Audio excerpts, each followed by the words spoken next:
ਪਾਕਿਸਤਾਨ ਦੇ ਹਿੱਸੇ ਵਿੱਚ ਆਉਣ ਵਾਲੇ ਸੂਰਜ ਨੂੰ ਹੁਕੂਮਤ ਨੇ ਆਪਣੀ ਤਹਿਵੀਰ ਦੇ ਵਿੱਚ ਲੈ ਲਿਆ ਹੈ। ਵਜ਼ਾਰਤ ਤਵਾਨਾਈ ਨੇ ਸੋਲਰ ਸਿਸਟਮ ਇੰਸਟਾਲ ਕਰਨ ਤੇ ਨੈਪਰਾ ਲਾਇਸੈਂਸ ਲਾਜ਼ਮੀ ਕਰਾਰ ਦੇ ਦਿੱਤਾ ਹੈ।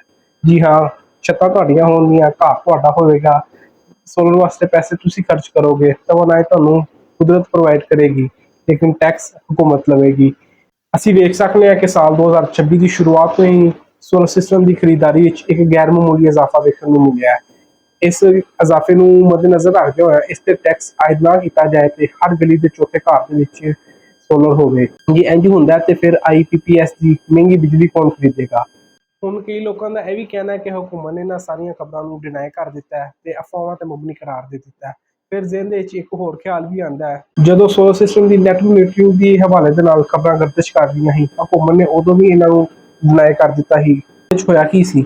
ਨੈਟ ਮੋਨੀਟਰਿੰਗ ਖਤਮ ਕਰਨ ਵਾਲੀਆਂ ਸਾਰੀਆਂ ਖਬਰਾਂ ਸੱਚੀਆਂ ਸਨ। ਬੇਸਿਕਲੀ ਇਹ ਆਵਾਮ ਨੂੰ ਇੱਕ ਟੈਸਟਰ ਲਾਇਆ ਜਾਂਦਾ ਹੈ, ਚੈੱਕ ਕੀਤਾ ਜਾਂਦਾ ਹੈ ਤੇ ਆਵਾਮ ਦਾ ਰਿਐਕਸ਼ਨ ਕੀ ਹੋਵੇਗਾ। ਖਬਰ ਨੂੰ ਸੋਸ਼ਲ ਮੀਡੀਆ ਤੇ ਫੈਲਾ ਦਿੱਤਾ ਜਾਂਦਾ ਹੈ ਤੇ ਬਾਅਦ ਵਿੱਚ ਵੇਖਿਆ ਜਾਂਦਾ ਹੈ ਕਿ ਅਗਰ ਆਵਾਮ ਦਾ ਰਿਐਕਸ਼ਨ ਨਹੀਂ ਹੈ ਤੇ ਇਹਨਾਂ ਖਬਰਾਂ ਨੂੰ ਅਮਲੀ ਜਾਮਾ ਪਹਿਨਾ ਦਿੱਤਾ ਜਾਂਦਾ ਹੈ। And this is the way it has always been. ਲਿਹਾਜ਼ਾ ਸਨਲਾਈਟ ਤੇ ਸਰਕਾਰੀ ਤਹਿਵੀਰ ਵਿੱਚ ਆ ਹੀ ਚੁੱਕਿਆ ਹੈ। ਇਹਦੇ ਨਾਲ ਨਾਲ ਆਕਸੀਜਨ ਤੇ ਵੀ ਟੈਕਸ ਲਾਉਣ ਤੇ ਗੌਰ ਕੀਤਾ ਜਾ ਰਿਹਾ ਹੈ।